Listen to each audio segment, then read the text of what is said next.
गुरुर्विष्णु गुरुदेवो महेश्वरा गुरु साक्षात् परब्रह्म तस्मै श्री गुरुवे नमः। अखंड मंडलाकारं व्याप्तेन चराचरं तत्पदं दर्शितं देवं तानमामि गुरुदेव। बोल गुरु भगवान की जय। गजाननं भूतगणादिसेवितं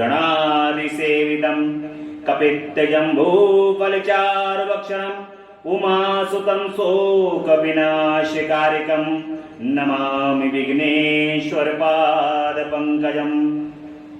गणपति गजानन भगवान की जय। सर्वमंगल मंगले शिवे सर्वार्थ साधिके शरण्ये त्र्यंबके गौरी नारायणी नमस्तुते। शरणागत दीनार्थ परित्राण प्राणे सर्वशास्त्र हरिदेवी नारायणी नमस्तुते। बोल जगदम्बा मैया की जय। कर्पूर गौरम करुणावतारम संसारिसारं भुजगेन्द्रहारं सदा वसन्तं हृदयारविन्दे भवं भवानी सहितं नमामि। ओम नमः शिवाय ओम नमः शिवाय ओम नमः शिवाय। भगवान श्री गुरुदेव की असीम अनुकंपा से, माता पिता के आशीर्वाद,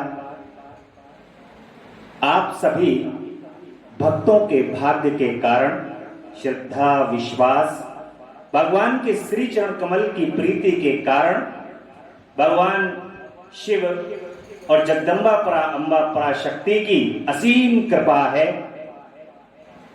जो हमें भगवान की शिव महापुराण, जो कि स्वयं साक्षात भगवान शिव का स्वरूप है, कथा का श्रवण करने का सौभाग्य प्राप्त हो रहा है। भगवान शिव ही इस कथा को सुनाने वाले हैं और भगवान शिव ही इस कथा को सुनने वाले हैं। इसके अन्यत्र कुछ भी नहीं है। भगवान की कथा का श्रवण, उनके नाम, उनका नाम शब्द जब इस कर्ण में प्रवेश करता है तो वो अमृत का रूप लेकर के आपके हृदय में स्थापित हो। वो अमृत अन्यथा कुछ नहीं है। वो अमृत तो भगवान का नाम, जो कि आप कर्ण से सुन रहे हैं, वो भक्ति के रूप में आपके हृदय में स्थापित है। सदैव भगवान के नाम का स्मरण करते रहना चाहिए। जैसा कि कल की कथा में हमने, कल के प्रसंग में हमने सुना था कि भगवान का पंचाक्षर मंत्र ओम नमः शिवाय ओम नमः शिवाय ओम नमः शिवाय कितना कल्याणकारी है। जब हम ओम नमः शिवाय का उच्चारण करते हैं तो आपने ये बात, शायद जो भगवान के भक्त भगवान का दिन रात नाम लेते हैं और ओम नमः शिवाय का जाप करते हैं, तो आपने देखा होगा एक स्पंदन आपके शरीर में होता है। वो स्पंदन और कुछ नहीं है। वो स्पंदन एक बार भगवान शिव का जो नाम लेता है ओम नमः शिवाय के रूप में, वो स्पंदन आपके जितने विकार हैं शरीर से, आपके जितने पाप कर्म हैं, वो सभी को ओम नमः शिवाय के कहने से आपके शरीर के द्वारा बाहर निकल जाते हैं और आप शुद्ध आत्मा के रूप में भगवान शिव को समर्पित हो जाते हैं। भगवान के नाम की महिमा ऐसी है, उनके इस पंचाक्षर मंत्र की महिमा ऐसी है कि व्यक्ति भगवान का नाम ले लेकर के अपने जीवन को सार्थक कर लेता है और फिर वो स्वयं शिवमय हो जाता है। जब आपके अंदर कोई विकार नहीं बसता, जब कोई विकार ही नहीं है, विकारों से जो रहित है, वही तो शिव है।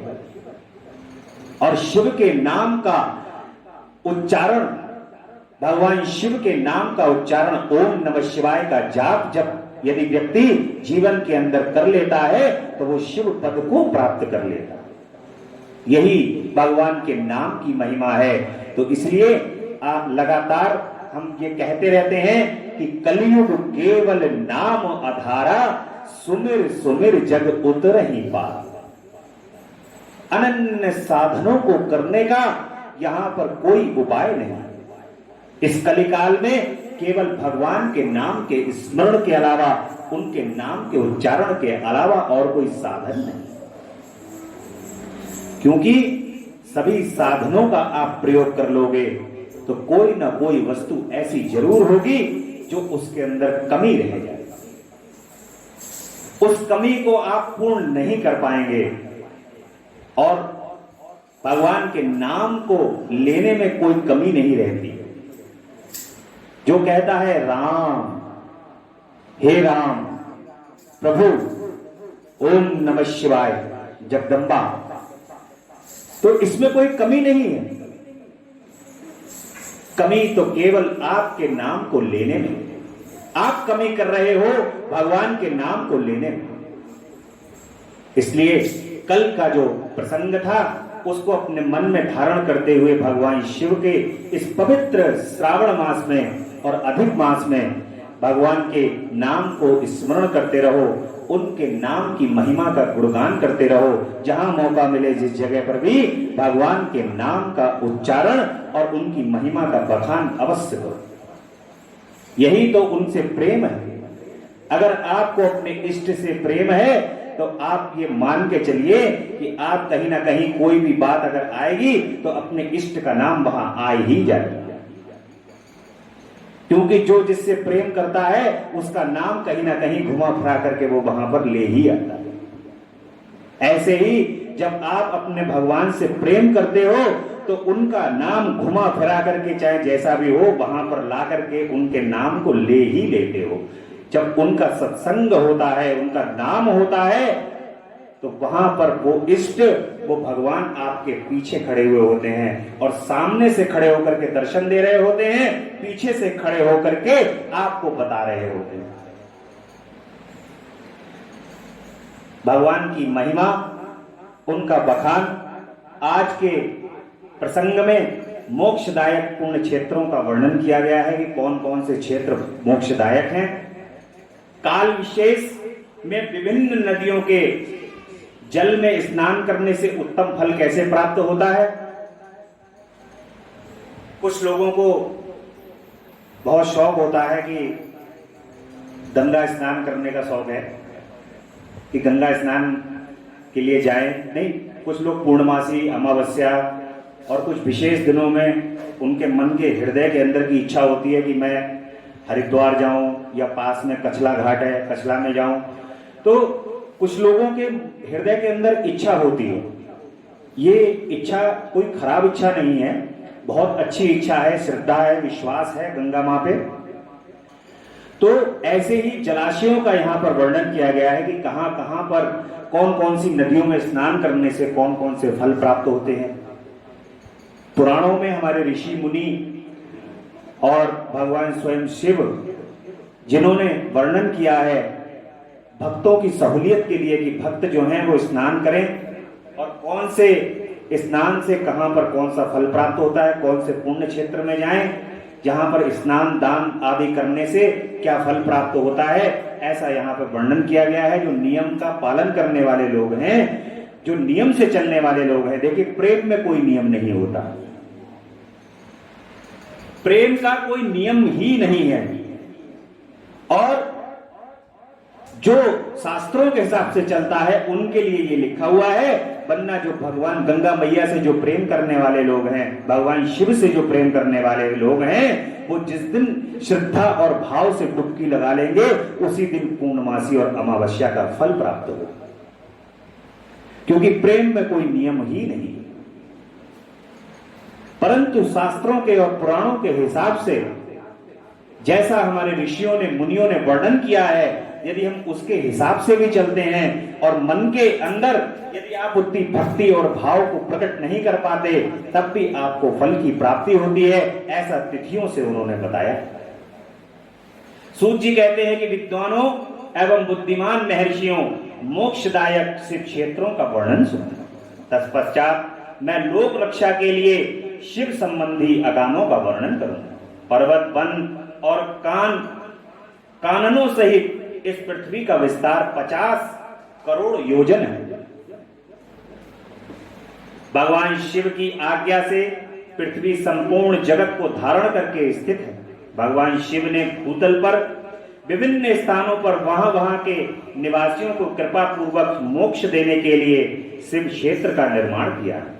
भगवान ने अलग अलग क्षेत्रों में शिव क्षेत्र का निर्माण किया है ताकि लोग वहां पर पहुंचे और मोक्ष को प्राप्त करें। कुछ क्षेत्र ऐसे हैं जिन्हें देवताओं तथा ऋषियों ने अपना वास स्थान बनाकर अनुग्रहित किया है। जहां पर कुछ क्षेत्र ऐसे हैं जब भगवान शिव के हैं, देवता भी वहां पर जाने से तरसते हैं कुछ क्षेत्रों में। लेकिन मनुष्य शरीर को धारण करके जब तक नियम संयम और भगवान के श्री चरण कमल से प्रीति को रख करके जो भक्त वो वहां पहुंच जाते हैं, वो जगह देवताओं के लिए भी दुर्लभ। इसलिए उनमें तीर्थस्थ प्रकट हो गया है तथा अन्य बहुत से तीर्थ क्षेत्र ऐसे हैं जो लोगों की रक्षा के लिए स्वयं प्रादुर्भाव हुए। तीर्थ और क्षेत्र में जाने पर मनुष्य को सदा स्नान, दान और जप आदि करना चाहिए। किसी भी तीर्थ स्थान पर जाने पर शरीर को शुद्ध करने के लिए स्नान और आपकी आत्मा को शुद्ध करता है दान। दान देने से आत्मा की शुद्धि होती है। और जप को करने से भगवान की प्राप्ति होती है। जब आप जप करते हो, जिसका नाम लेते हो, उसको करने से क्या होगा? भगवान मोक्ष की ओर बढ़ते हैं, भगवान की ओर बढ़ते हैं। तीर्थ और क्षेत्र में ये कार्य करना चाहिए, अन्यथा वह रोग, दरिद्रता तथा मूकता आदि दोषों का भागी होता है। जो मनुष्य ऐसा नहीं करता वो रोगों का, दरिद्रता का और मूकता के दोषों का भागी होता है। जो मनुष्य इस भारतवर्ष के भीतर मृत्यु को प्राप्त होता है, वह अपने पुण्य फल से ब्रह्मलोक में वास करके पुण्य क्षय के पश्चात पुनः मनुष्य योनि में ही जन्म लेता है। पापी मनुष्य पाप करके दुर्गति में पड़ता है। हे ब्राह्मणों, पुण्य क्षेत्रों में पाप कर्म किया जाए तो वह और भी दृढ़ हो जाता है। कभी भी पुण्य क्षेत्र में जाकर के, जैसा कि आप इस समय पर देख रहे होंगे, बद्रीनाथ, केदारनाथ या 4 धाम की यात्रा अभी कुछ दिनों पहले कितनी बहुत काफी लोगों ने दर्शन किए। श्रद्धा और भाव से दर्शन करने वाले भी लोग भी बहुत लोग पहुंचे हैं वहां पर। परंतु एक बात विशेष तौर पर पे याद रखनी चाहिए कि भगवान के क्षेत्र में पहुंच करके प्राय ये ध्यान रखना चाहिए कि हमारे हाथ से कोई पाप कर्म ना हो। शराब, मांस और अन्य व्यभिचार कभी भी तीर्थ क्षेत्र में जाकर के नहीं करना चाहिए। संसार में भगवान ने बहुत स्थान दिए हैं, पूरी पृथ्वी खाली पड़ी है ये सब कार्य करने के लिए। तीर्थ स्थान में जाकर के ये कभी दुर्गत कार्य कभी नहीं करने चाहिए। इससे भगवान बहुत अत्यधिक रुष्ट हो जाते हैं और वो मनुष्य को कभी भी मुक्ति प्राप्त नहीं होती।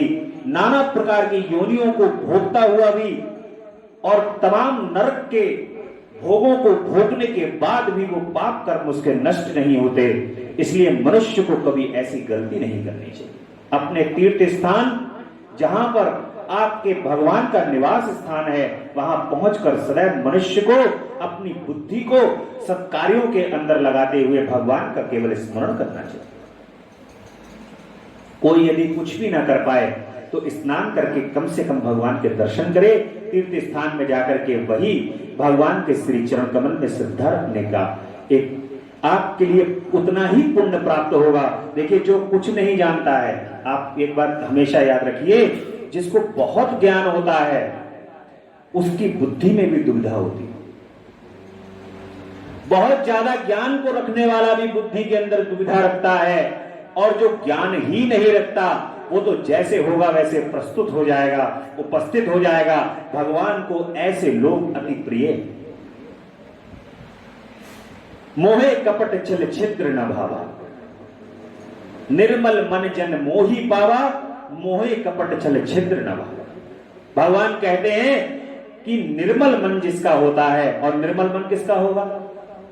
जिसकी बालक बुद्धि होगा, बालकों जैसा स्वभाव होगा, जो बालक बुद्धि को रखेगा उसी का निर्मल मन होगा। और जो बुद्धिमान होगा वो हर चीज में देखेगा, जैसे भगवान ने साक्षात आपको सामने दर्शन दिए तो वो कहेगा नहीं ये चीज तो ऐसे हो गई होगी, यहां से ऐसा प्रतिबिंब बना होगा, सामने से ऐसा हुआ होगा, तो ऐसे करके भगवान सामने आ गए होंगे। भगवान कहते हैं कि तुम्हारे लिए तो फिर कुछ है ही नहीं इस संसार। और जिसका निर्मल मन होगा उसको हर वस्तु के अंदर भगवान दिखाई देंगे, कण कण में भगवान दिखाई देंगे, हर क्षण में भगवान दिखाई देंगे। कोई ऐसी वस्तु नहीं होगी जिसके अंदर उसको भगवान का वास ना दिखाई दे। इसीलिए अपने मन को शुद्ध करके, इसके अंदर भगवान शिव के स्वयं मुख से है ये कि शुद्ध मन को शुद्ध और निर्मल करके तीर्थ स्थान में जाना चाहिए। याद रखना चाहिए कि कोई जाने में अथवा अनजाने में हमसे कोई पाप कर्म ना हो जाए। एक चीज और भी है, वो ये कि भगवान के दर्शनों को करने के लिए कभी भी मनुष्य को आपस में लड़ाई झगड़ा नहीं करना चाहिए, वो भी एक पाप कर्म की श्रेणी में। जिस हिसाब से जैसे भी हो हमें उस हिसाब से भगवान के वहां से दर्शन कर लेने चाहिए। क्योंकि आप ये मान के चलिए, जो भगवान के भक्त होते हैं वो ये सोचते हैं कि जो भी कुछ हो रहा है वो भगवान की इच्छा से ही हो रहा है। आज हो सकता है कि भगवान ने आपको ज्यादा प्रयास करने के लिए बोल दिया हो सकता है कि भगवान ने आपको बाहर ही दर्शन दे दिए हो, अंदर तो केवल प्रयास करना। तो कभी भी लड़ाई झगड़े में ना पड़ के शांत चित्त मन से हृदय के अंदर उनको स्थापित करके उनके क्षेत्र में जाकर के उनके दर्शन कर लेने चाहिए। ये भी सबको अवश्य तौर पर ध्यान रखना चाहिए, क्योंकि आप किसी से झगड़ा करोगे, क्रोध आएगा, क्रोध आने के बाद उसके लिए कुछ अपशब्द निकलेंगे, गाली दे सकते हो। तो भगवान का क्षेत्र तीर्थ क्षेत्र है, वहां पर किसी भी प्रकार से आपको इन चीजों से बचना चाहिए। इसलिए उनकी कृपा आपको सहजता से प्राप्त हो सकती है। रक्षा के लिए स्वयं प्रादुर्भूत हुए हैं। तीर्थ और क्षेत्र में जाने पर मनुष्य को इन सब बातों का अवश्य ध्यान रखना चाहिए।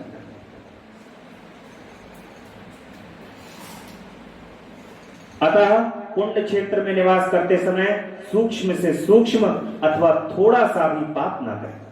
सिंधु और सतलज नदी के तट पर बहुत से पुण्य क्षेत्र हैं। सरस्वती नदी परम पवित्र और 60 मुख वाली कही गई हैं, अर्थात उनकी 60 धाराएं। विद्वान पुरुष सरस्वती के उन धाराओं के तट पर निवास करें तो वह क्रमशः ब्रह्म पद को पा लेता है। हिमालय पर्वत से निकली हुई पुण्य सलिला गंगा 100 मुख वाली नदी है। उनके तट पर काशी, प्रयाग आदि अनेक पुण्य क्षेत्र है। माता गंगा के 100 मुख हैं और सरस्वती मां के 60 मुख हैं और बड़ी ही पुण्यदायी हैं। मैं पहले ही देखिए ये बात कह चुका हूं कि मां गंगा, राधा रानी, जगदम्बा, इनको जगदम्बा स्वरूप ही माने, बड़ी ही पुण्यदायी हैं। मां के पास यदि आप अपना निर्मल मन लेकर के जो मनुष्य पहुंच जाता है और ये कह देता है कि मां, बिल्कुल मां की तरह व्यवहार है मां का, गंगा मां का, और कह देता है कि मां मुझे ये परेशानी है, मेरी ये परेशानी दूर करो, बड़ा ही सहजता से मां क्षणिक, जैसे मां जो है वो अपने बालक के कष्टों को दूर करती है, ऐसे ही गंगा मां बड़ी प्रसन्नता पूर्वक अपने बच्चों को दुलार देती हुई उनका कष्ट दूर करती है। ये स्वयं मैं अपना खुद का मेरा प्रैक्टिकल कि मां का जैसे ही स्मरण करो, मां के पास जाओ और उनका दुलार लो, तो उनके दुलार के बाद मां स्वयं आपकी बात को सुनती है। आपको लगेगा कि जैसे वो साक्षात बैठ करके आपकी बात को सुन रहे। तो कभी भी भेद ना समझे, बड़ी पुण्यदायी है और तुरंत कल्याण करने वाली हैं। हिमालय पर्वत से निकली हुई पुण्य सलीला मां सबका कल्याण करती है। वहां मकर राशि के सूर्य होने पर गंगा की तटभूमि पहले से भी अधिक प्रशस्त एवं पुण्यदायक हो जाती है। यानी मकर संक्रांति वाले दिन क्या यहां वर्णन किया गया है, प्रत्येक मंथ यानी कि महीने में, माह में एक संक्रांति पड़ती है, परंतु मकर राशि यानी कि जब सूर्य मकर राशि के अंदर आते हैं तो उस समय पर 14 जनवरी या 15 जनवरी को यह पुण्य काल माना गया है और वो मकर संक्रांति का है। उस समय पर माता और भी ज्यादा पुण्य को प्रदान करने वाली है। सोनभद्र नद की 10 धाराएं हैं, वह बृहस्पति के मकर राशि में आने पर अत्यंत पवित्र तथा अभिष्ट फल को देने वाला हो जाता है। उस समय वहां स्नान और उपवास करने से विनायक पद की प्राप्ति होती है, भगवान गणेश पद की प्राप्ति हो जाती है मकर संक्रांति वाले दिन। और उस समय वहां स्नान और उपवास करने से विनायक पद की प्राप्ति होती है। पुण्य सलिला महा नदी नर्मदा के 24 मुख हैं, उनमें स्नान तथा उनके तट पर निवास करने से मनुष्य को वैष्णव पद की प्राप्ति हो जाती है। तमसा के 12 तथा रेवा के 10 मुख हैं। परम पुण्यमयी गोदावरी के 21 मुख बताए गए हैं, वह ब्रह्म हत्या तथा गोवध के पाप का भी नाश करने वाली। रेवा नदी और गोदावरी नदी जो हैं उनके 21 मुख बताए गए हैं और जो गोदावरी के अंदर स्नान करते हैं उनको ब्रह्म हत्या और गोवध के पाप का भी नाश करने वाली मां को कहा गया। देखिए हमारे यहां जितनी भी नदियां हैं सब नदियों के आगे मां शब्द का यूज किया गया। गंगा मां, कोई भी नदी हुई आगे गंगा लगेगा। मां यानी कि मां का मतलब है सीधा सीधा कल्याण। और जहां अभी जो मां के अंदर अपने इस शरीर को लेकर के पहुंच के अपनी आत्मा को शुद्ध करता है, मां तुरंत उसका कल्याण करती है। कृष्णा वेदी नदी का जल बड़ा पवित्र है, वह नदी समस्त पापों का नाश करने वाली है। उनके 18 मुख बताए गए हैं तथा वह विष्णु लोक प्रदान करने वाली हैं। तुंगभद्रा के 10 मुख हैं, वह ब्रह्म लोक देने वाली हैं। पुण्य सलिला सुवर्ण मुखरी के 9 मुख कहे गए हैं। ब्रह्म लोक से लौटे हुए जीव उसी के तट पर जन्म लेते हैं। सरस्वती नदी, पंपा सरोवर, कन्याकुमारी, अंतरिक्ष तथा शुभ कारक श्वेत नदी, ये सभी पुण्य क्षेत्र हैं। इनके तट पर निवास करने से इंद्रलोक की प्राप्ति होती है। सहम पर्वत से निकली हुई महानदी कावेरी परम पुण्यमयी है। उनके 27 मुख बताए गए, वह संपूर्ण अभिष्ट वस्तुओं को देने वाली हैं। उनके तट पर स्वर्गलोक की प्राप्ति कराने वाले तथा ब्रह्मा और विष्णु का पद देने वाले। कावेरी के जो तट क्षेत्र में ये शैव क्षेत्र के अंतर्गत आते हैं, वे अभिष्ट फल देने के साथ ही शिवलोक को प्रदान करने वाले। नैमिषारण्य तथा पत्रिकाश्रम में सूर्य और बृहस्पति के मेष राशि में आने पर यदि स्नान करें तो उस समय वहां किए हुए स्नान पूजन आदि को ब्रह्मलोक की प्राप्ति कराने वाला जानना चाहिए। सिंह और कर्क राशि में सूर्य की संक्रांति होने पर सिंधु नदी में किया हुआ स्नान तथा केदार तीर्थ के जल का पान एवं स्नान ज्ञानदायक माना गया है। भगवान शिव के जो केदारनाथ में पहुंच करके उनके जल का जो पान करता है, वहां पर भी ज्ञानदायक, ज्ञान को प्रदान करने वाला है।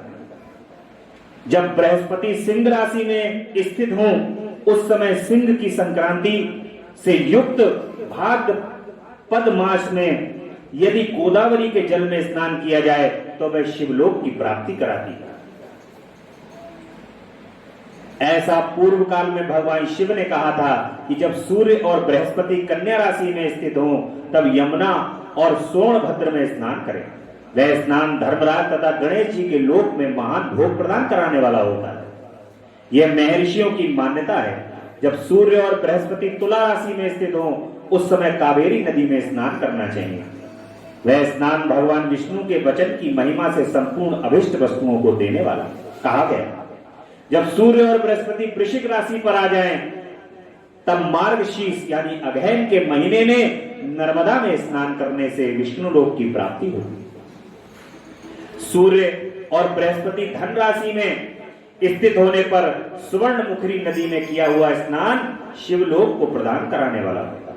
जैसा कि ब्रह्मा जी का वचन है, जब सूर्य और बृहस्पति मकर राशि में स्थित हो उस समय माघ मास में गंगा जी के जल में स्नान करना चाहिए। ब्रह्मा जी का कथन है कि वह स्नान शिवलोक की प्राप्ति कराने वाला है। शिवलोक के पश्चात ब्रह्मा और विष्णु के स्थान को में सुख भोगने पर अंत में मनुष्य को ज्ञान की प्राप्ति हो जाती है। माघ मास में तथा सूर्य के कुंभ राशि में स्थित होने पर फागुन मास में गंगा जी के तट पर किया हुआ श्राद्ध, पिंडदान अथवा तिलोदक दान पिता और नाना दोनों कुलों के पितरों की अनेकों पीढ़ियों का उद्धार करने वाला माना गया है। सूर्य और बृहस्पति जब मीन राशि में स्थित हों तब कृष्णावेदी नदी में किए हुए स्नान ऋषियों ने प्रशंसा की है। उन महीनों में पूर्वोक्त तीर्थों में किया हुआ स्नान इंद्रप्रस्थ की प्राप्ति कराने वाला होता है। विद्वान पुरुष गंगा अथवा कावेरी नदी का आश्रय लेकर तीर्थवास करें। ऐसा करने से तत्काल किए हुए पाप का निश्चय ही नाश हो जाता है। रुद्र लोक प्रदान करने वाले बहुत से क्षेत्र हैं।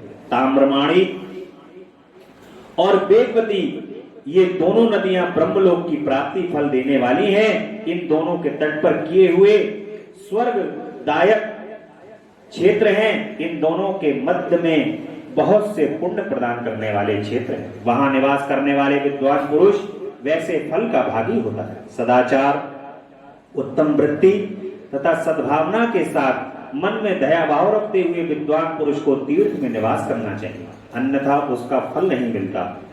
पुण्य क्षेत्र में किया हुआ थोड़ा सा पुण्य भी अनेक प्रकार से बुद्धि को प्राप्त होता है तथा वहां से किया हुआ छोटा सा पाप भी महान हो जाता है। यदि पुण्य क्षेत्र में रहकर ही जीवन बिताने का निश्चय हो तो उस पुण्य संकल्प से उसका पहले का सारा पाप तत्काल नष्ट हो जाएगा, क्योंकि पुण्य को ऐश्वर्यदायक कहा गया है। हे ब्राह्मणों, तीर्थ जनित पुण्य कायिक, वाचिक और मानसिक सारे पापों का नाश कर देता है। तीर्थ में किया हुआ मानसिक पाप वज्र लेप हो जाता है, वह कई कल्पों तक पीछा नहीं छोड़ता। वैसा पाप केवल ध्यान से ही नष्ट होता है, अन्यथा नहीं। वाचिक पाप जब से तथा कायिक पाप शरीर को सुखाने जैसे कठोर तप से नष्ट होता है। अतः सुख चाहने वाले पुरुष को देवताओं की पूजा करते और ब्राह्मणों को दान देते हुए पाप से बचकर ही तीर्थ में निवास करना चाहिए। देखिए यहां पर ये बताया गया है कि जो आपसे मुंह से बोलने से जो पाप होते हैं, जो आप वाणी के द्वारा पाप करते हैं, वो पाप जाप करने से नष्ट हो जाते हैं। यानी कि आप जब भगवान का जाप करते हैं, उनके नाम का जप करते हैं, तब वो पाप जो हैं वो वाचिक पाप नष्ट होते हैं। जो शरीर के द्वारा पाप किए हैं, कायिक पाप, यानी कि हाथ, पैर और अन्य शरीर के अंगों के द्वारा जो पाप किए गए हैं, उन पापों को दूर करने के लिए आपको तप करना पड़ेगा। घोर तप से वो पाप नष्ट होते हैं। और अतः सुख चाहने वाले पुरुषों को देवताओं की पूजा करना चाहिए। जो लोग सुख चाहते हैं उनको देवताओं का पूजन करना चाहिए और ब्राह्मणों को दान देना चाहिए। ये माध्यम है आपको अपने पापों को नष्ट करने का, जैसा कि भगवान के पुराण के अंदर बताया गया है। सदाचार, शौचाचार, स्नान, भस्म धारण, संध्या बंधन, प्रणव जप, गायत्री जप, दान, न्यायता, धनोपार्जन तथा अग्निहोत्र आदि की विधि एवं महिमा का वर्णन किया। हे ऋषियों, सूत जी कहते हैं, अब आप शीघ्र ही हमें वह सदाचार सुनाइए जिससे विद्वान पुरुष पुण्य लोकों पर विजय पाता है। स्वर्ग प्रदान करने वाले धर्ममय आचार तथा नरक का कष्ट देने वाले अधर्ममय आचारों का भी वर्णन कीजिए। सूत जी कहते हैं कि सदाचार का पालन करने वाला विद्वान ब्राह्मण ही वास्तव में ब्राह्मण नाम धारण करने का अधिकारी। जाति से कुछ नहीं, केवल आपके कर्म अच्छे होने चाहिए। आप जाति से ब्राह्मण होने के बाद यदि आपके कर्म जो हैं वो निकृष्ट हैं, तो ब्राह्मण जाति में होने का आपको जो सौभाग्य भगवान ने प्रदान किया है वो सौभाग्य आपका दुर्भाग्य में बदल जाए। जो लोग ब्राह्मण होने के बाद भी दुष्कर्म करते हैं, ऐसे लोगों को वो दुष्कर्म नहीं करने चाहिए, पाप कर्म नहीं करने चाहिए। और चूंकि ब्राह्मण एक ऐसी जाति है जिसके पीछे सारा संसार चलता है, जैसा ब्राह्मण करते हैं वैसा ही इस संसार के अंदर अन्य जातियां करती हैं। इसलिए ब्राह्मणों को चाहिए कि वो पाप कर्म से दूर रह करके सदाचार और सदैव भगवान के नाम का प्रचार और प्रसार करें। जो भगवान के नाम का प्रचार और प्रसार करते हैं, जो ब्राह्मण सदैव धर्म का पालन करते हैं, ऐसे ब्राह्मण इस कलिकाल में भी भगवान की कृपा से पूजनीय हो जाते हैं। क्योंकि भगवान की कृपा उन पर अवश्य होती है जो भगवान के नाम का स्मरण और भगवान के नाम के प्रचार करता है। इसलिए भगवान के कार्य सभी ब्राह्मणों को भगवान ने स्वयं, भगवान विष्णु ने अपने मुख से कहा है कि ब्राह्मण मेरे मुख हैं। जब आप भगवान विष्णु के मुख हैं, तो जब ऐसे मुख से जब आप उत्पन्न हुए हैं, तो वहां उत्पन्न होने के बाद समस्त संसार का कल्याण करने की जिम्मेदारी आपके कंधों पर। ब्राह्मणों को चाहिए कि वो सदाचार का जीवन व्यतीत करके और धर्म के रास्ते पर लोगों को लेकर के जाएं, धर्म के कार्य करें और धर्म के रास्ते पर लोगों को लेकर के जाएं। जो केवल वेदोक्त आचरण का पालन करने वाला एवं वेद का अभ्यासी है, उस ब्राह्मण की उसको विप्र की संज्ञा दी है। सदाचार, वेदाचार तथा विद्या, इनमें से एक एक गुण से ही युक्त होने पर उसे द्विज कहते हैं, जिसमें स्वकल्प मात्रा में ही आचार का पालन देखा जाता है, जिसने वेद ध्यान भी बहुत कम किया है, तथा जो राजा का सेवक है उसे क्षत्रिय ब्राह्मण कहते हैं। जो ब्राह्मण कृषि तथा वाणिज्य कर्म को करने वाला और कुछ कुछ ब्राह्मणोचित आचरण का पालन करता है, उसे वैश्य ब्राह्मण कहा जाता है। सभी को ब्राह्मण की संज्ञा दी गई है। जाति देखिए, जो अपने कार्य के अंदर निपुण है उसको उस हिसाब से कहता नहीं है। एक ब्राह्मण और एक पंडित शब्द एक ऐसा है जो हर एक को प्रिय शब्द है। क्यों लगता है प्रिय? ये शब्द प्रिय इसलिए लगता है क्योंकि इससे गुण का दर्शाना होता है। गुण है, जैसे जो धर्म के कार्य में, शास्त्रार्थ में, विद्वान में वेद पाठी है, वो ब्राह्मण हो गया। कौन सा? वेदोक्त ब्राह्मण, क्योंकि वो इस कार्य को कर रहा है। राजा के दरबार में है, युद्ध लड़ रहा है, सेनापति है, मंत्री है, तो वो क्षत्रिय ब्राह्मण है। यानी कि जो रक्षा का कार्य कर रहा है वो क्षत्रिय ब्राह्मण कहलाएगा। और पालन पोषण व्यापार कृषि क्षेत्र के अंदर जो है वो वैश्य ब्राह्मण कहलाएगा। और जो मेहनत और अन्य कार्य करता है, जो स्वयं ही खेत जोतता है, हल चलाता है, उसे शूद्र ब्राह्मण कहा गया। तो ये चार वर्ण हैं। ये वर्ण के अंदर व्यवस्था ऐसी है, जैसा पुराण के माध्यम से कहा गया है कि ये सब ब्राह्मण ही हैं, परंतु अलग अलग काल में, अलग अलग समय में हिंदू जाति को अलग अलग बांटने के लिए अलग अलग लोगों ने इसका अलग अलग तरीके से वर्णन कर दिया। आपस में एकता न रहे, एक ना रहे, इसके लिए सभी ने अलग अलग जो है वो वर्णन कर दिया। और हम हिंदू लोग जो हैं, ये जाति इतनी सीधी जाति है कि जैसा जिसने बताया वैसा हमने विश्वास कर लिया। पढ़ा नहीं, सुना, सुन करके विश्वास कर लिया। परंतु ये इस संसार के अंदर सब उस ब्रह्म के ही अंश हैं। जब सब उसमें से निकले हुए हैं, उस अंश में से निकले हुए हैं, सबको अलग अलग कार्य दिए गए हैं। जैसे कि एक पिता की 4 संतानें हैं, चारों संतानों में सबके गुण अलग अलग हैं। कोई पुत्र, एक ब्राह्मण पिता है, उन पिता के 4 पुत्र हैं। एक पुत्र मंदिर के अंदर पूजा पाठ का कार्य करता है, एक पुत्र सेना के अंदर भर्ती है, एक पुत्र व्यापार करता है, एक पुत्र सफाई इत्यादि का कार्य करता है। लेकिन वो है तो सब ब्राह्मण पुत्र, उनके कार्य अलग अलग हैं।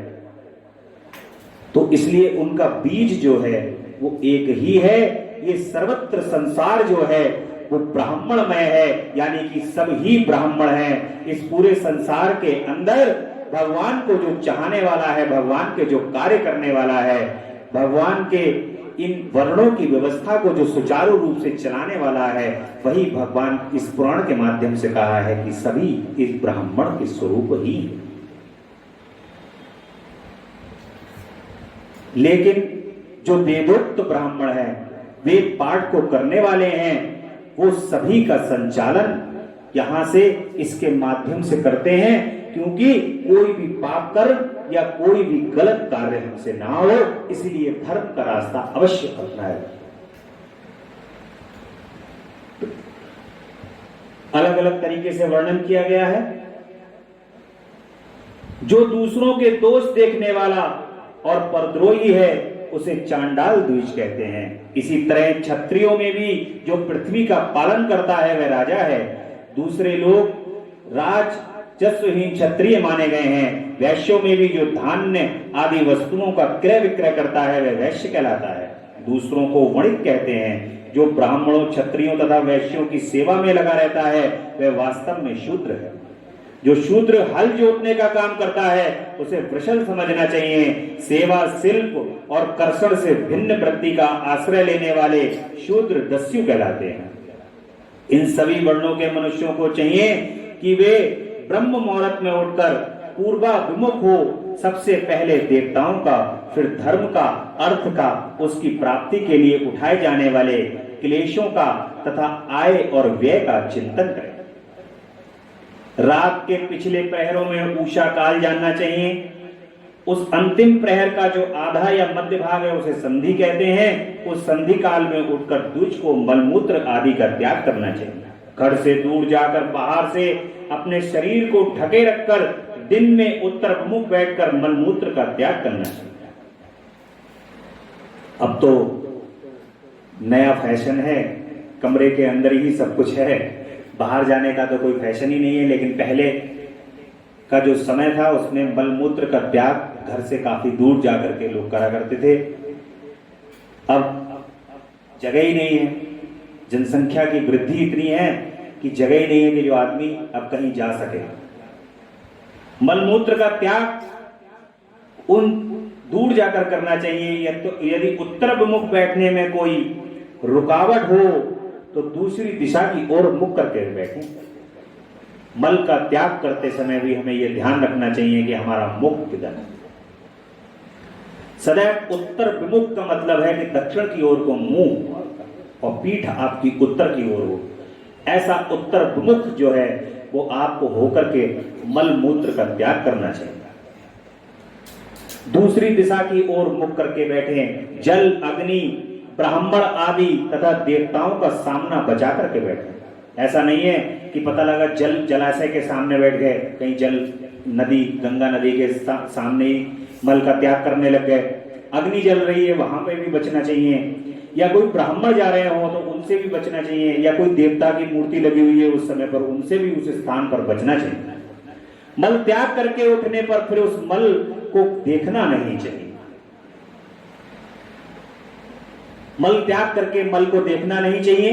तदंतर जलाशय से बाहर निकाले हुए जल से ही गुदा की शुद्धि करनी चाहिए, अथवा देवताओं, पितरों तथा ऋषियों के तीर्थ में उतरे बिना ही प्राप्त किए हुए जल से शुद्धि करनी चाहिए।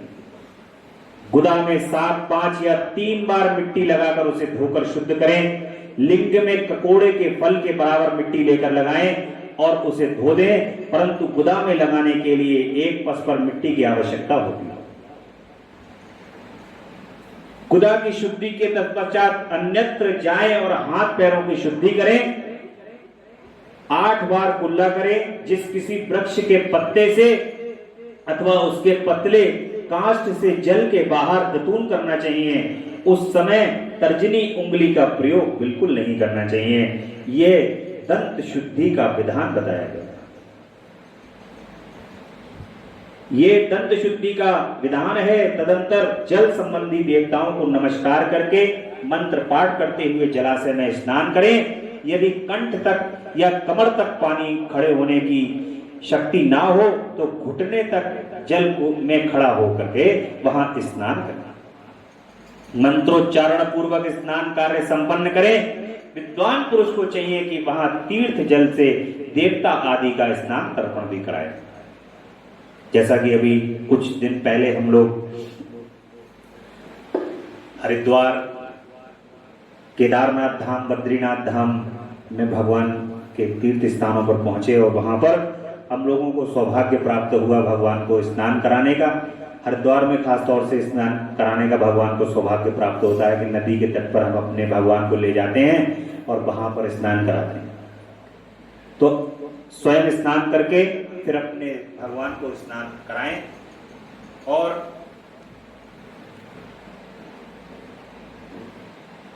उस समय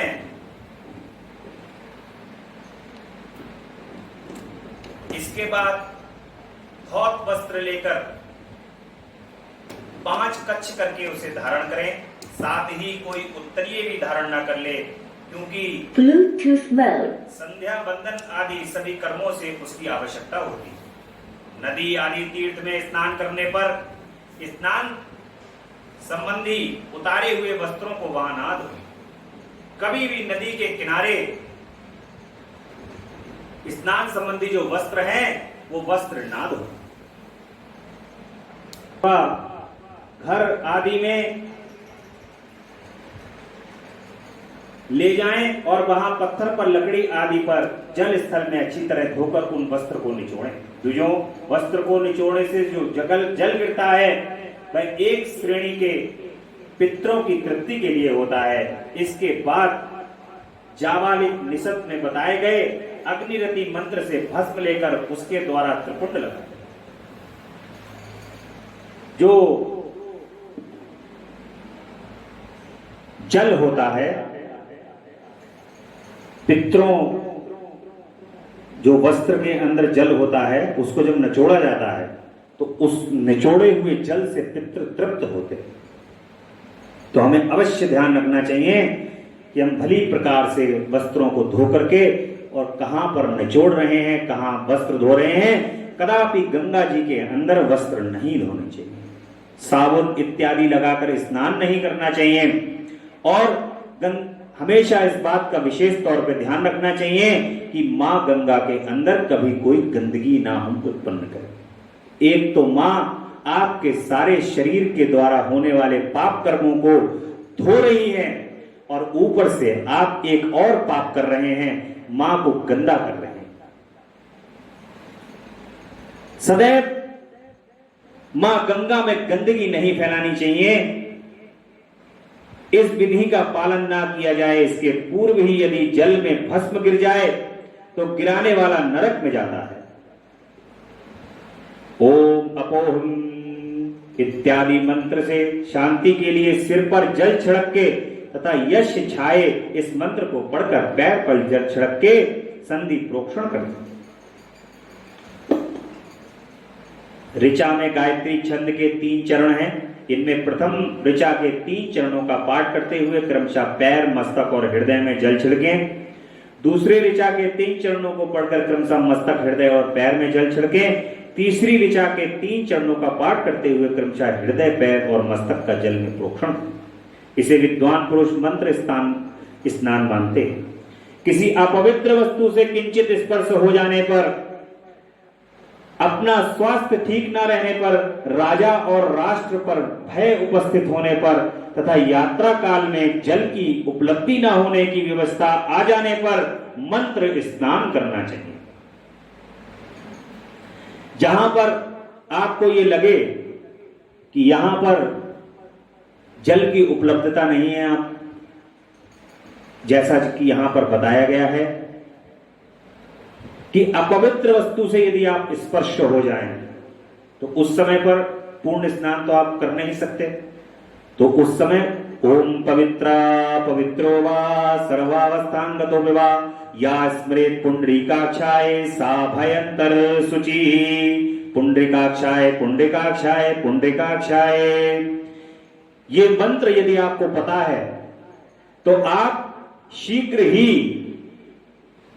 अपने जल पर जल छिड़कें, मध्य भाग में जल छिड़कें और मस्तक में जल छिड़कें। 3 भागों में यदि आप ये मंत्र पढ़ करके आप यदि जल छिड़कते हैं, ओम सूर्याश्चमा ममुच्च आपाम पुनस्तो अग्निश्चमा मनश्च, ये मंत्र जो हैं वो जाप करने से और जल छिड़कने से आपको स्नान, ऐसा भगवान के इस पुराण के अंदर कहा गया है कि स्नान के बराबर ही आपको फल प्राप्त होगा। कभी आपने पवित्र नदी यदि देखी हो और आप वहां पे स्नान न कर पा रहे हो तो उस समय पर आप ये तीनों ही जगह पर जल छिड़क करके वहां पर स्नान का फल प्राप्त करें। मध्यकाल में भी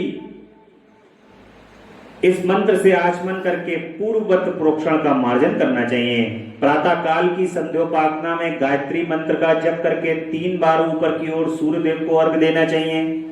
ब्राह्मण को मध्याह्न काल में गायत्री मंत्र के उच्चारण पूर्वक सूर्य को एक ही अर्घ देना चाहिए। फिर सायंकाल आने पर पश्चिम की ओर मुख करके बैठ जाएं और पृथ्वी पर ही सूर्य के लिए अर्घ दें। प्रातः काल और मध्याह्न के समय अंजलि में अर्घ जल लेकर के अंगुलियों की ओर से सूर्य देव के लिए अर्घ दें। फिर अंगुलियों के छिद्र से छलते हुए सूर्य को देखें तथा उनके लिए स्वतः प्रदक्षिणा करके शुद्ध आचमन करें। सायंकाल में सूर्यास्त से 2 घड़ी पहले की हुई संध्या निष्फल होती है। कभी भी दोनों टाइम मिल रहे हो उस समय पर संध्या नहीं करनी चाहिए, उस समय पर निष्फल होती है, क्योंकि वह साय संध्या का समय नहीं है। ठीक समय पर संध्या करनी चाहिए, ऐसी शास्त्र की आज्ञा है। यदि संध्योपासना किए बिना दिन बीत जाए तो प्रत्येक समय के लिए क्रमशः प्रायश्चित करना चाहिए। यदि एक दिन बीते तो प्रत्येक बीते हुए संध्या काल के लिए नित्य नियम के अतिरिक्त 100 गायत्री मंत्र का जप करना चाहिए। यदि नित्य कर्म के लुप्त हुए 10 दिन से अधिक बीत जाएं तो उनके प्रायश्चित के रूप में 1 लाख गायत्री का जप करना चाहिए। यदि 1 मास तक नित्य कर्म छूट जाए तो पुनः अपना उपनयन संस्कार कराएं, यानी कि आपका जनेऊ जो है वो बचा नहीं। अगर आप यहां पर देखिए, जो भगवान ये नियम संयम का पालन करने वाले लोगों के लिए सब नियम संयम है, जो भगवान से प्रीत जो लगन लगाए हुए हैं उनके लिए तो कोई नियम और संयम का कोई कानून ही। लेकिन फिर भी नित्य स्नान ध्यान करके भगवान के मंदिर में पहुंच करके कुछ ना हो तो 1 लोटा जल लेकर के भगवान शिव के ऊपर अवश्य चढ़ाना चाहिए। और आप आसानी हो तो भगवान गणेश का स्मरण करते हुए 1 लोटा जल भगवान शिव पे चढ़ाते हुए, गणेश जी का स्मरण करते हुए, जगदम्बा का स्मरण करते हुए ओम नमः शिवाय का उच्चारण करते रहना चाहिए। अर्थ सिद्धि के लिए ईश गौरी कार्तिकेय विष्णु ब्रह्मा चंद्रमा और यम का तथा ऐसे ही अन्य देवताओं का भी शुद्ध जल से तर्पण करना चाहिए। फिर तर्पण कर्म को ब्राह्मण कर गए शुद्ध आचमन करना चाहिए। तीर्थ के दक्षिण प्रशस्त मठ में, मंत्रालय में, देवालय में, घर में अथवा अन्य किसी नियत स्थान के आसन पर स्थिरता पूर्वक बैठकर विद्वान पुरुष अपनी बुद्धि को स्थिर करें और संपूर्ण देवताओं को नमस्कार करके पहले प्रणव का जप करने के पश्चात गायत्री मंत्र का जाप करें। प्रणव के आ, ऊ, आ और मां इन तीनों अक्षरों में जीव और ब्रह्म की एकता का प्रतिपादन है। इस बात को जानकर प्रणव ओम का जप करना चाहिए। जप काल में यह भावना करनी चाहिए कि हम तीनों लोगों की सृष्टि करने वाले ब्रह्मा, पालन करने वाले विष्णु तथा संहार करने वाले रुद्र की, जो स्वयं प्रकाश चिन्मय है, उपासना करते हैं। ये ब्रह्म स्वरूप ओंकार हमारी कामेंद्रियों, ज्ञानेंद्रियों की वृत्ति को, मन की वृत्तियों को तथा बुद्धि वृत्तियों को सदा भोग और मोक्ष को प्रदान करने वाले हैं। धर्म एवं ज्ञान की ओर प्रेरित करें। प्रणव के इस अर्थ का बुद्धि के द्वारा चिंतन हुआ, जो इसका जप करता है वह निश्चय ही ब्रह्म को प्राप्त कर लेता है। अथवा अर्थानुसंधान के बिना भी प्रणव का नित्य जप करना चाहिए। इससे ब्राह्मणत्व की प्राप्ति होती है।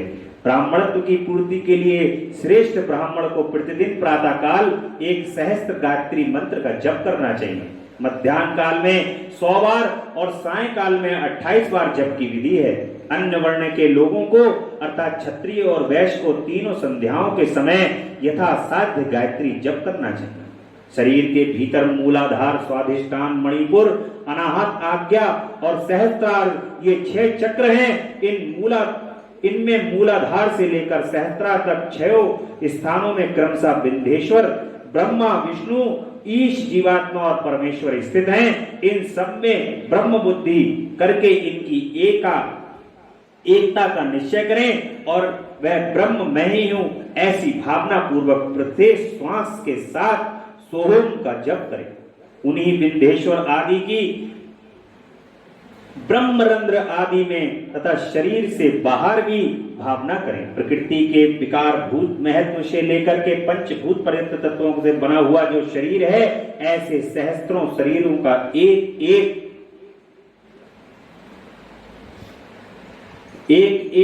अजाप से, ऐसे गायत्री के जप से एक एक करके क्रमशः अतिक्रमण करके जीव को धीरे धीरे परमात्मा से संयुक्त करना चाहिए। ये योगी लोगों के ध्यान लगाने के लिए बताया गया है। 6 चक्र हैं। 6 चक्रों में से आत्मा को धीरे धीरे करके स्थापित किया जाता है। जब योग के बल के द्वारा जाप करते हुए मनुष्य अपने शरीर को योगमय करता है, गायत्री का जाप करते हुए, तो वो भगवान की, ईश्वर की प्राप्ति करता है। सभी चक्रों से होता हुआ पर ब्रह्म को प्राप्त करें।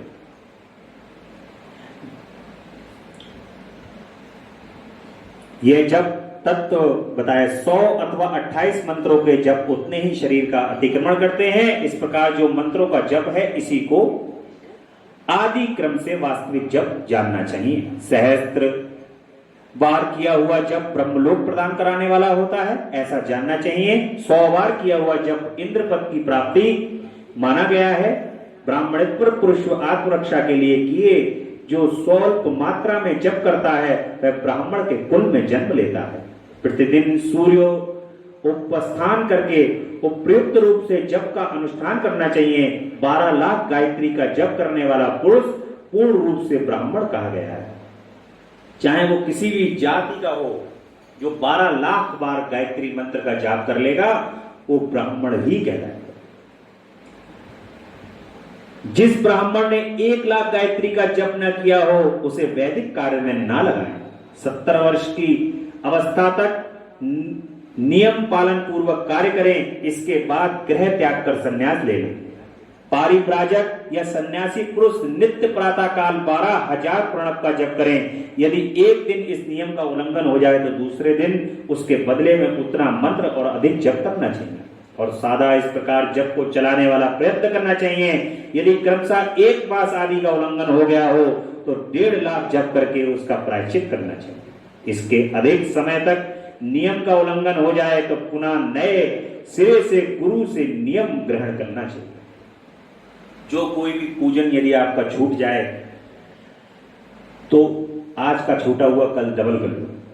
ऐसा नहीं है रोज ही छोड़ दो उसको, किसी कारणवश छूट जाए तब उसको कल डबल कर लो, जाप डबल कर लो अपना नाम लेने का।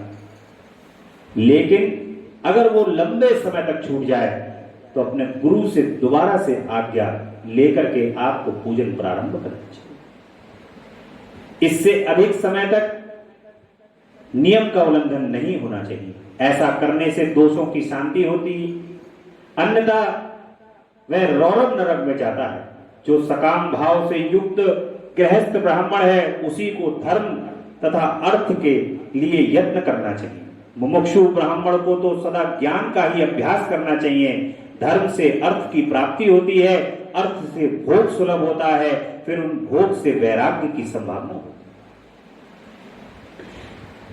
धर्म पूर्वक उपार्जित धन से जो भोग प्राप्त होता है उससे एक दिन अवश्य वैराग्य का उदय होता है। धर्म के विपरीत अधर्म से उपार्जित किए हुए धन के द्वारा जो भोग प्राप्त होता है उससे भोगों के प्रति आसक्ति उत्पन्न होती है। मनुष्य धर्म से धन पाता है, तपस्या से उसे दिव्य रूप की प्राप्ति होती है, कामनाओं का त्याग करने वाले पुरुष के अंतःकरण की शुद्धि होती है, उस शुद्धि से ज्ञान का उदय होता है, इसमें कोई संशय नहीं। देखिए, जो धन आपने अर्जित किया है, यहां पर यह बताया गया है, वो सदैव आपको इस बात का स्मरण होना चाहिए कि जो भी धन हमने एकत्रित किया है वो धन धर्म के कार्य में अवश्य लगना चाहिए। आपका धन यदि धर्म के कार्य के अंदर लग रहा है तो आपको उस धन से श्री की प्राप्ति होगी। इस संसार में चोर, डाकू, घोटाला करने वाले सभी प्रकार से लोग जो हैं धन का अर्जन करते हैं, परंतु श्री किसको प्राप्त होती है? श्री प्राप्त होती है जो धर्म के कार्य करता है। भगवान के धर्म के जो कार्य करेगा, आपका अर्जित किया हुआ धन जो है यदि उससे धर्म हो जाए तो आपके कार्य, आपके जो धन है उसके अंदर चार चांद लग जाए। धन तो खर्च होना ही है, चाहे वो किसी भी माध्यम में जाए, किसी भी अन्यत्र आप अपने भोग विलास के अंदर उसको खर्च करें या अन्य किसी माध्यम से वो धन चला जाए, धन तो जाना ही है। जितना उसको जाना है वो तो जाएगा ही। यदि भगवान ने आपको सद्बुद्धि प्रदान की है, बुद्धि प्रदान की है, तो वो धर्म, यदि वो धन जो है वो धर्म के रास्ते पर यदि चला जाएगा तो आपका ये लोक भी शुद्ध हो जाएगा और वो लोक भी शुद्ध हो जाएगा, और जो धन आपने कमा रखा है वो धन भी शुद्ध हो जाएगा। इसलिए सदैव अपने जो धन का अर्जन करें उससे धर्म के कार्य, पुण्य के कार्य अवश्य करें। ऐसा भगवान ने शिव पुराण के माध्यम से हमें बताया है। आज की कथा में यही विश्राम लेंगी कथा, और कल की कथा में हम सुनेंगे सतयुग आदि में किस प्रकार से तप किया जाता था, कौन कौन से युग में किस प्रकार से किस किस चीज का महत्व था, मनुष्य किस प्रकार से, और कलयुग में हमें क्या आवश्यक है, क्या करना है, ये हम कल की कथा में सुनेंगे। बड़े प्रेम से स्मरण करेंगे भगवान का। तेरा पल पल बीता जाए, मुख से जप ले नमः शिवाय, ओम नमः शिवाय, ओम नमः शिवाय, ओम नमः शिवाय, ओम नमः शिवाय। मुसाफिरी जब पूरी होगी, चलने की मजबूरी होगी, मुसाफिरी होगी, चलने की मजबूरी होगी, अवसर खाली न जाए, मुख से जप ले नमः शिवाय। तेरा अवसर खाली न जाए, मुख से जप ले नमः शिवाय, ओम नमः शिवाय, ओम नमः शिवाय, ओम नमः शिवाय, ओम नमः शिवाय, ओम नमः शिवाय। बोली शंकर भगवान की जय। हर हर हर हर महादेव, हर हर हर हर महादेव। शिव शंभो कैलाशपति।